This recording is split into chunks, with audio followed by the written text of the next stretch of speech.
Oke, Assalamualaikum warahmatullahi wabarakatuh. Waalaikumsalam. Kembali lagi di Kenapa Ketawa? Iya, oke. Oke, lanjut. Kembali lagi di panel diskusi. Kali ini saya sendiri yang ganteng di sini ya, soalnya sama dua mbak-mbak. Harusnya kau yang di sini, Bajir. Ya enggak lah, ini kalian kan oper-operan mic-nya. Iya sih. Iya. Oke, sebelum mulai ini kayaknya perkenalan dulu ya, perkenalan. Aduh. Boleh dimulai dari mbaknya, silakan. Saya Eca. Ya. Dan halo Tiwi. Mbak Eca dan Mbak Tiwi. Oke, Mbak Eca, Mbak Tiwi, kali ini kita mau ngomongin komik apa nih? Sudah ada di sini. Apa judulnya? Ya, Ayo. judulnya Opa. Opa. Karya Clarika Cantika. Opa Gangnam Style atau Opa Upin Ipin? Wah, Enggak, sorry. Ya, boleh ceritakan nggak Opa ini apa? Ceritanya tentang apa yang ini yang oke, kalau bentar, nggak bisa dah aku gelitik aja gitu. Jadi sebenarnya singkat pada jelas ini tuh kayak cerita tentang fangirl sih. Fangirl, jadi kayak kehidupan fangirl dan lebih spesifiknya tuh dia tentang fangirl K-pop gitu. K-pop. Oke. Jadi ya Makanya singkat pada jelas iya itu sih kehidupan fangirl gitu. makanya judulnya Opa. Iya, Life of Fangirl. Karya siapa? Kayak Cantika Clarinta.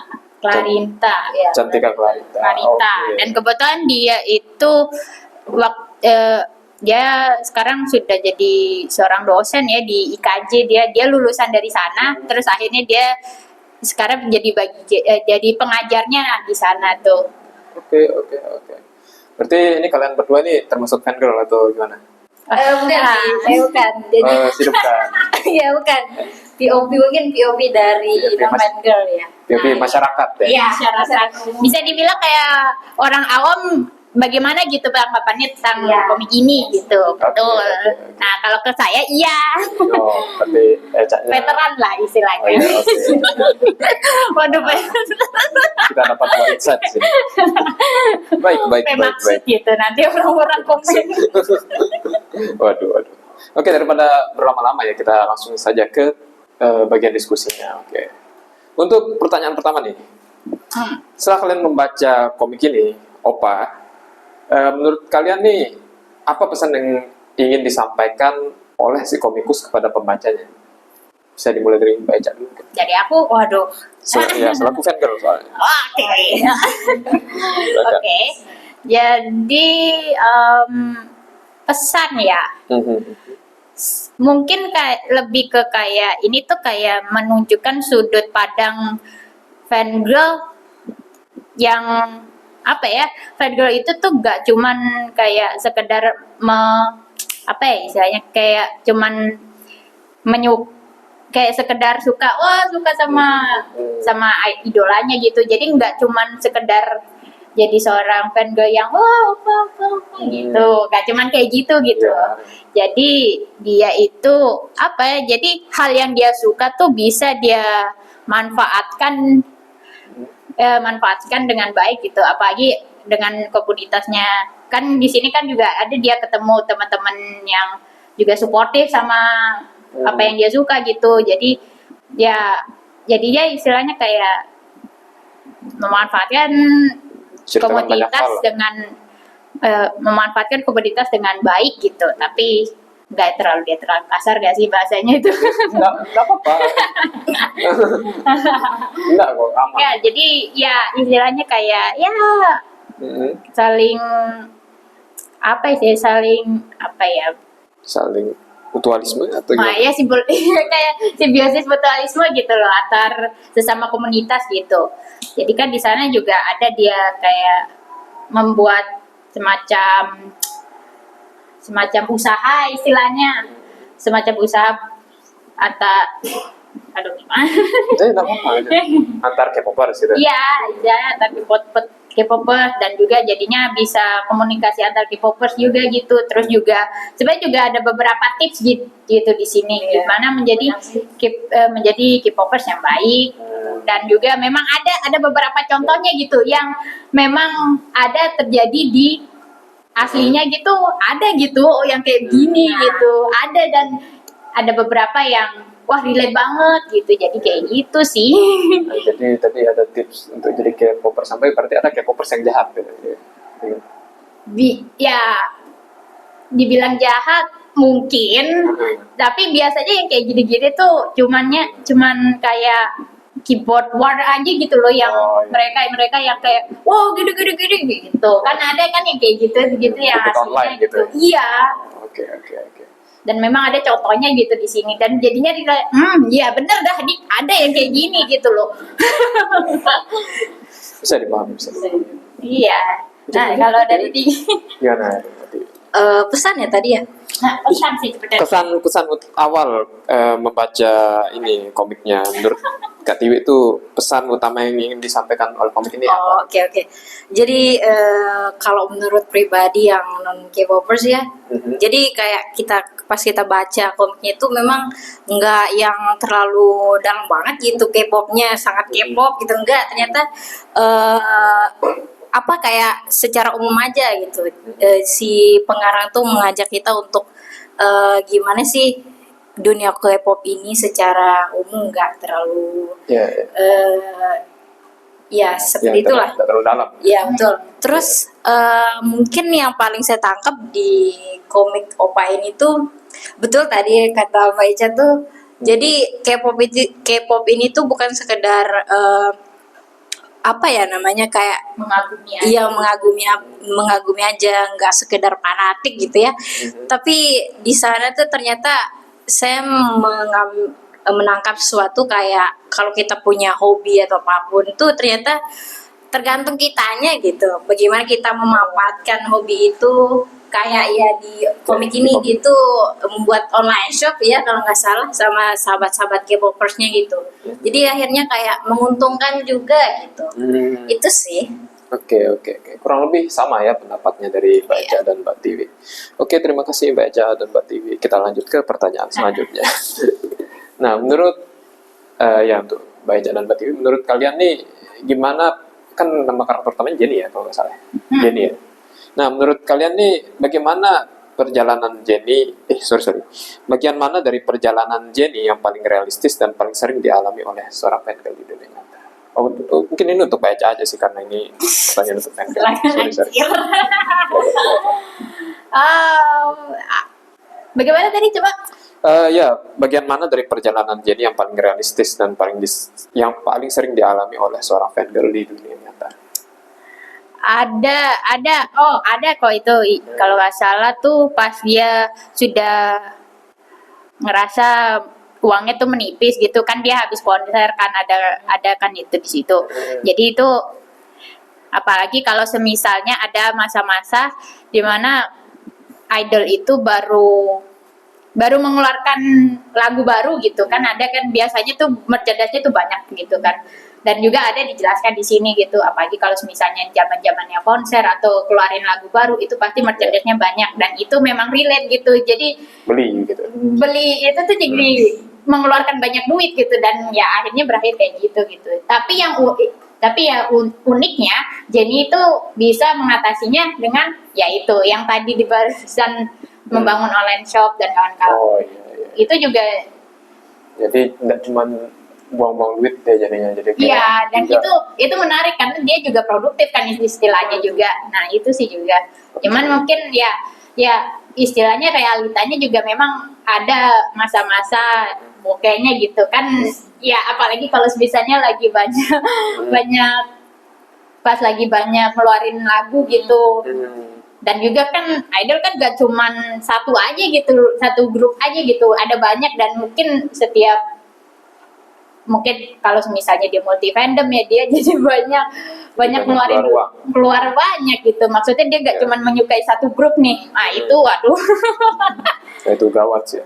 Itu bahaya dompet dia gitu. Dan memang sering kayak gitu. Apalagi kalau misalnya banyak di internet ya pada bilang, waduh banyak, waduh idol gue keluar 24 gue gimana nih gitu kan.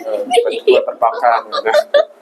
Jadi Oke. ya itu menurutku itu sih Ya, ya, ya. bisa relate gitu, karena banyak juga yang kayaknya kayak gitu bermasalah.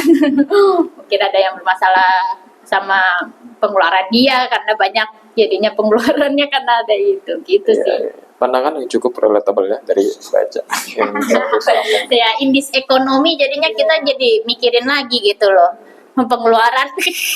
Iya. Indis ekonomi. Mungkin Mbak Tiwi mau menambahkan atau? enggak. Oh, enggak. Ya, oke, berarti tidak relate. Ini Oke. bukan tidak relate kali. Ya, ya. Terima kasih, Mbak Eca.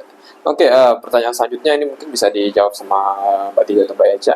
Ya, di komik kan diceritain kalau sebenarnya si Jenny ini awalnya tuh nggak tahu apa-apa soal K-pop kan.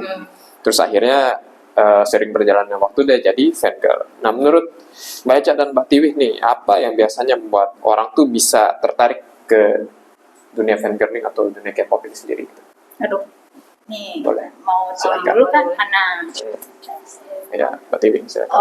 Mungkin ada beberapa orang yang iseng-iseng juga, terus kayak menemukan harta karun. Gue selama ini Harta karun. kemana aja nih baru tahu. Iya, gue. baru tahu gitu. Ya. Tapi ada juga mungkin karena apa namanya temen juga gitu. Oh, ya ikut-ikutan. FOMO. Ikut-ikutan gitu. Itu sih. Oke, oke.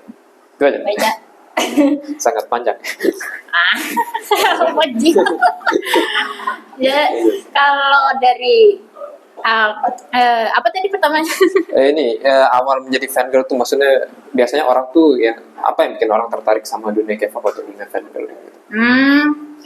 Sebenarnya juga selain tadi yang dibilang sama Tiwi, mungkin juga awal iya bener sih, bener dari iseng-iseng kah atau dari temen juga gitu. Itu juga bisa. Karena juga ya kita kan juga harus ngeliat dulu gitu loh. Ini apa nih, terus lagunya kayak gimana, wih kok menarik nih, ya ini ya kan orang jadi akhirnya kayak kepo gitu, wah searching jadi kayak terpikat gitu kan jadinya. Dan Ikutan. bisa dibilang relate juga gitu, karena aku juga waktu awal-awal juga karena temen nih awalnya. Diracuni. Iya, kebetulan dia tuh multi fandom K-pop juga, dan akhirnya juga menarik juga gitu. Bahkan sebenarnya ada lucunya juga gitu. Sebenarnya aku dari game tau lagu-lagu K-pop ini. Gimana ceritanya tuh? Jadi dari game kan Game apa? Pump It Up. Apa? Ya. Nah, kan di situ banyak lagu K-pop kan, kayak apa nih kok kayaknya enak, dan jadinya kan jadi sering coba lagu itu, dan kayaknya kayaknya enak nih kalau didengerin full, dan beneran enak gitu. Jadinya kayak wah, lagu-lagunya ternyata enak, coba dengerin lagu lagi. Nah, ya akhirnya jadi kayak gitu kan, jadi jadi merebet, jadi coba dengerin semuanya, dan jadinya wah menarik, kayaknya asik nih kalau misalnya mereka ngeluarin lagu baru dan aku juga tahu gitu. Ya, ya, Gitu ya. sih. Ya, pandangan-pandangan yang menarik. Ternyata emang bisa dari banyak celah ya orang jadi suka Iya, K-pop bisa. atau menjadi fangirl gitu. Oke, terima kasih Mbak Eca dan Mbak Tiwi. Untuk pertanyaan selanjutnya nih. Ini kan banyak orang yang memandang jadi fangirl itu ya kayak cuman hobi gitu, atau mungkin suka K-pop itu kayak cuma hobi. Padahal di komik sendiri ini dikasih lihat kalau Jennie ini sampai termotivasi kayak belajar bahasa Korea, terus apa namanya pengen mengenal budaya Korea, bahkan sampai pengen ke Koreanya gitu. Nah, menurut kalian nih, apa sih dampak positif yang bisa diperoleh dari menjadi seorang fangirl atau K-popers? Mengenal kultur Ya, silakan. Bisa boleh itu benar sih, karena yang aku lihat nih ya dari beberapa orang yang ngefans pada suatu kultur atau menjadi fans suatu itu, baik itu Korea ya, atau mungkin Jepang kah, atau mungkin Cina, akhirnya jadi tertarik sama kultur itu gitu loh. Jadi nggak cuman menyukai apa nih tentang apa yang mereka suka kayak musik atau akhirnya jadi merebet, jadi suka jadi tertarik mau tahu tentang budayanya kah atau bagaimana, kayaknya itu juga bisa jadi semacam menambah wawasan. iya betul sih, jadi apalagi aku ngeliat dari beberapa orang yang jadi fans terus hanya jadi termotivasi gitu untuk pergi ke tempat itu. Wah, pengen tahu kayak gimana sih gitu. Ya. Menarik. Nah, kalau dari Tiwi? Gimana? Ya kurang lebih sama sih. Kurang lebih Bukan kalau apa namanya, kan Mbak Ica K-pop ya. Ya K-pop kan. Saya tuh lebih ke apa namanya, suka anime juga kan. Sama sebenarnya kayak Mbak Ica bilang tadi, kayak segala hal yang kita suka itu suka ngerembet ke hal-hal yang kita lakukan sehari-hari gitu. Misalnya ya kayak mau pergi ke Korea gitu, saya juga pengen pergi ke Jepang gitu. Jadi kayak dia bisa ngaruhin kehidupan kita sehari-hari gitu. Gitu sih. Iya. Oke. Menarik. Jadi bisa dimengerti gitu kalau misalnya apa ini, kalau kok suka sesuatu nih terus juga jadinya pengen tahu lebih dalam, kayaknya it's not actually a bad idea tuh. Right. Oke. Itu aja? Oke, sip. Kita lanjut. Saat ini. Kita lanjut ke pertanyaan selanjutnya. Nah, di sini kan juga dikasih lihat kayak, ya di komiknya kan dikasih lihat kayak gimana sih antusiasme fansnya itu ketika melihat idolnya tuh, entah saat melakukan comeback, merilis lagu baru, atau mungkin sampai berburu tiket konser nih. Nah, menurut kalian nih, kenapa sih momen-momen kayak gitu tuh kayak spesial banget bagi mereka gitu? Bagi penggemar dan bagi fan club atau bagi K-popers secara umum. Mungkin sesimpel kayak akhirnya bisa ngeliat secara langsung nih idolnya bagaimana gitu. Mungkin bisa sesimpel itu, tapi mungkin kayak ini mungkin pertama kali dia nonton konser gitu juga bisa.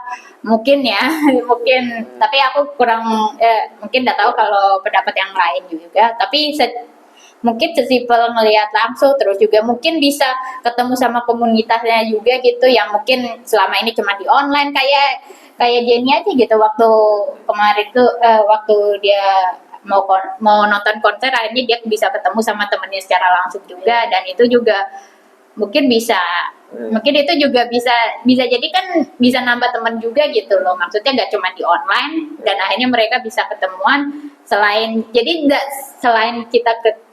kita bisa ngelihat penyanyinya secara langsung gitu, kita juga bisa ketemu sama komunitasnya secara langsung juga, dan akhirnya ya bisa nambah relasi ya, itu mungkin juga bisa.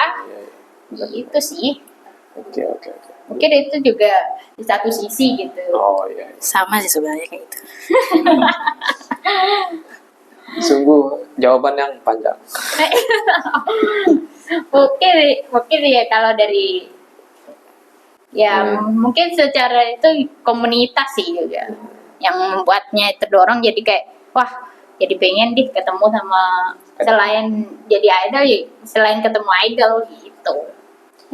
Siap. Menarik.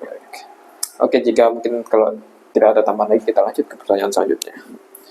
Nah, menurut kalian nih, gimana sih cara membedakan antara menjadi fan girl yang sehat dengan perilaku yang sudah mengarah ke obsesi itu? Maksudnya kayak yang nggak berlebihan tuh kayak gimana, yang pas-pasan tuh kayak gimana gitu. Gimana kira-kira? Dari aku dulu nih. Ya, gimana cara membedakan antara kedua itu? Kalau itu sih mungkin karena di sini juga ngejelasin di mana ada fans yang agak bagaimana gitu juga, dan memang kayak gitu tuh kayak masih ada sampai sekarang, meskipun ini komik lama ya istilahnya tahun 2015, tapi yang kayak begitu masih ada K-popers yang istilahnya obses banget gitu. Bahkan jangankan fans di sini, di tempatnya aja itu apalagi itu banyak banget tekanannya gitu loh. Apalagi tekanan nggak boleh pacaran atau segala macem gitu, itu pasti ada gitu. Tapi menurut aku ya kalau dari aku lebih baik tuh jadi fans yang yang normal-normal aja gitu, dan malah lebih baik suportif, namanya juga fans kan, seharusnya kita bisa jadi support system buat idolnya gitu, buat berkembang juga. Kalau misalnya ada sesuatu yang itu ya kritik ya, kalau misalnya ada kritik ya gak masalah gitu, asal ya yang bagus. Cuman ya kalau misalnya kayak semestinya kayak menekan mereka gitu, itu menurutku kayak nggak banget sih, karena ya namanya juga idol juga masih manusia gitu loh ya, mereka ya well they deserve to have a life gitu loh gitu. Yes. Jadi menurutku fans yang baik adalah mereka bisa kasih ruang juga gitu buat idolnya gitu loh. Dan kalau misalnya memang ada sesuatu yang dikritik ya gak masalah, asal ya tempatnya ya pada tempatnya, dan juga jangan terlalu mengekang gitu loh. Itu sih, makanya kalau misalnya ada idol yang pacaran, aku ya why not? Ya nggak masalah sih juga. Dan juga kan ada fans yang kayak apa ini, jadi malah ribut sama fans lain gitu. Ini juga kan ada kan gitu, kalau misalnya ada grup gue lebih baik dari grup gue, wah itu sudah kayak red flag banget gitu loh, kayak apa banget sih, maksud aku tuh namanya ngefans sih kan, ngefans ya be aja gitu loh, dan lebih baik nge-support satu sama lain gitu loh. Bahkan ada beberapa yang idol itu dia juga ada berteman sama idol lain gitu loh. Itu sih, makanya aku sih lebih pikir lebih baik lo lebih baik jadi fan yang suportif, kenapa jadi lo ya aku Gak apa-apa. itu sih ya, kalau dari aku sih gitu, lebih baik kalau jadi suportif dan jangan terlalu mengekang, terus juga jangan nge-fan war sama grup lain lah. Maksud aku lu di K-pop kau di K-pop nih istilahnya ya mungkin memang lagunya beda-beda, tapi yang lu sukain itu genrenya sama K-pop kan. Nah, jadi harusnya tuh ya saling support satu sama lain. Kalau misalnya lagunya enak ya gak masalah gitu loh. Kalau misalnya suka gitu sih, kalau dari aku ya gitu. Nah, kalau gimana? Kalau menurut mungkin dari sudut pandang yang ya sudut pandang masyarakat. Ya apa namanya, nggak jauh-jauh seperti Meja sampai tadi sih. Ya mungkin sebagai fan yang baik itu ya nggak fanatik gitu sih. Kayak ada juga di buku itu bilang kalau dia tuh pengen nikah atau segala macem, padahal kan nggak, idol kita aja nggak tahu kita hidup gitu kan. Ya janganlah kayak berlebihan gitu. Terus ya biasa-biasa aja, kalau ngefans tuh ya saling support dan ya nggak apa namanya saling adu domba lah gitu ya. Ya betul. Parah banget. Dan itu kayaknya tuh masih ada sampai sekarang gitu loh, yang kayak begitu tuh. Apalagi kalau sekarang kan grup sudah mulai banyak nih, dan juga ada beberapa grup lama yang masih aktif juga kan. Nah, gitu fansnya tuh ada beberapa yang masih kayak gitu, dan itu kayak red flag banget. Kenapa kok begini? Banyak lagi followernya terus. Nah, iya itu sudah itu rasanya ingin berkata kasar gitu. Ngeri. Makanya jadi kayak bahaya. Kadang kita tuh lebih baik kita diemin aja gitu loh dari itu. Tapi kayak gini tuh banyak gitu. Jadi kayak kita waduh gimana nih kita. Jadi kayak gitu sih kita. Ya, pandangan yang menarik sih dari baca Mbak Tiri. Gitu. Oke, itu aja, tidak ada pertanyaan. Ya, oke. Kita lanjut ke pertanyaan saya.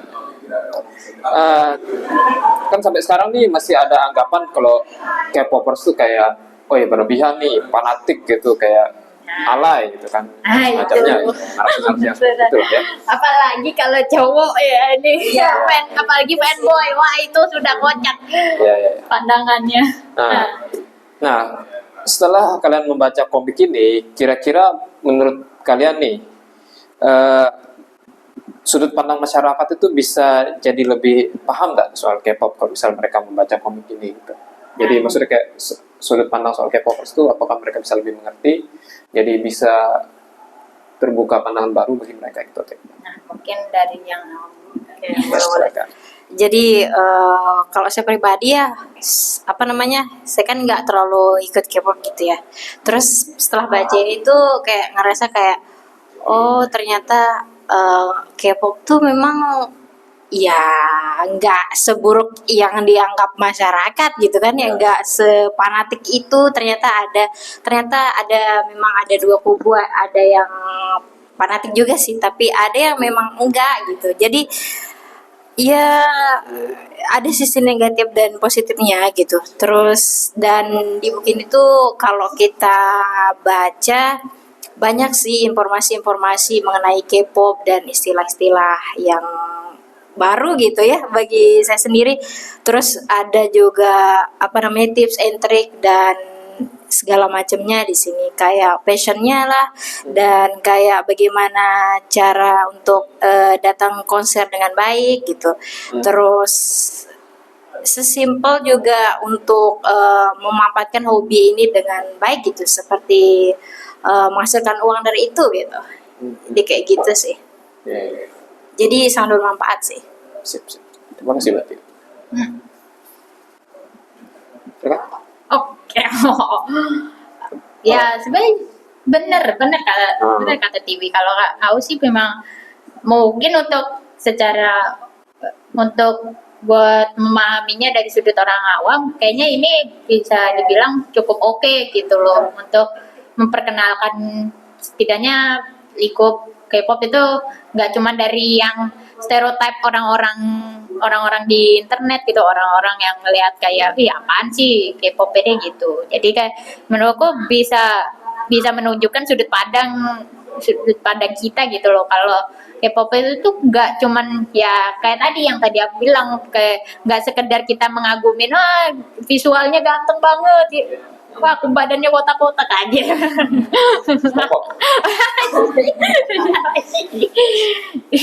Ya jadi ya lagi bisa aku nggak transpasim. Jadi nggak cuman sekedar kita mengagumi aja gitu. Jadi kayak kita selain mengapresiasi kan juga ada beberapa hal positif yang bisa kita lakukan juga gitu. Jadi gak cuma sekedar kita mengagumi aja dari yang dilihat orang-orang gitu. Jadi ya bisa dibilang bisa memberikan pencerahan lah gitu.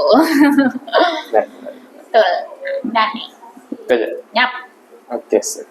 Terima kasih Mbak Aja. Kita lanjut ke pertanyaan terakhir. Ya, ini jadi penutupnya. Wah. Oke. Nah, menurut Mbak Eca dan Mbak Tiwi nih, kalau misal ada orang gitu yang bisa dibilang kayak belum mengenal K-pop nih kayak gimana, kayak mungkin bahkan belum tahu sama sekali gitu.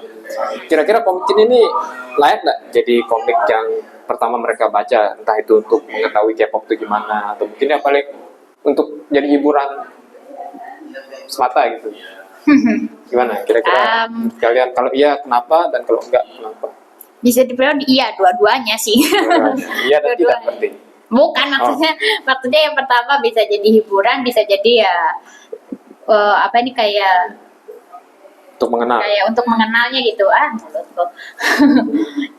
Jadi bisa dibilang ya secara hiburan juga, karena lucu juga gitu loh, dari desainnya juga lucu-lucu gitu kan, juga dilihat. Dan juga ya itu banyak tips and trick yang bisa kita dapat di sini juga, kayak kita juga menghadapi orang yang why banget di skena K-pop ini juga kayak gimana, kita juga bisa ada tips and trick juga gitu kan, ada kan di situ, dan why banget itu. Jadi kita ngadapinnya juga ada tips and tricksnya, dan juga bahkan lucu di sini juga ada kayak cara menghindari penipuan juga, itu juga sampai ada gitu di situ, dan menurutku bermanfaat banget gitu. Jadi kita kayak ya bisa dibilang berada di zona aman jadinya, dan menurutku juga paling oke sih kalau misalnya mau dikenalkan di sini, dan juga karena selain gambarnya lucu-lucu, tips and trick juga gitu, dan sebenarnya juga ringan juga gitu loh. Jadi menurutku mungkin bisa diterima gitu untuk yang awam buat baca. Ya seperti Mbak Tiwi ini. Ya sebenarnya ya bisa diterima oleh orang awam sih gitu. Jadi soalnya isinya tuh yang Mbak Eca tadi bilang sederhana, lucu-lucu gambarnya ya, kayak mungkin genrenya itu slice of life ya, jadi nggak terlalu dalam kayak cerita yang sangat rumit gitu, nggak. Jadi untuk kayak secara general aja gitu pesan-pesan yang ada, jadi bisa diserap oleh orang yang baru baca komik, bisa gitu. Itu sih. Sip, sip, sip. Mungkin dari baca ada teman lagi? Itu saja. Asik. Itu saja. Oke, tidak terasa kita sudah di penghujung acara ya. Wah. Dengan tadi pandangan-pandangan menarik dari sisi fangirl dan juga dari sisi masyarakat. Wah, Oke, karena tidak ada tambahan lagi dari Mbak Eca dan Mbak Tiwi, kalau begitu sesi ini saya tutup sampai sini. Terima kasih buat teman-teman yang sudah menonton. Assalamualaikum warahmatullahi wabarakatuh. Kamsahamnida.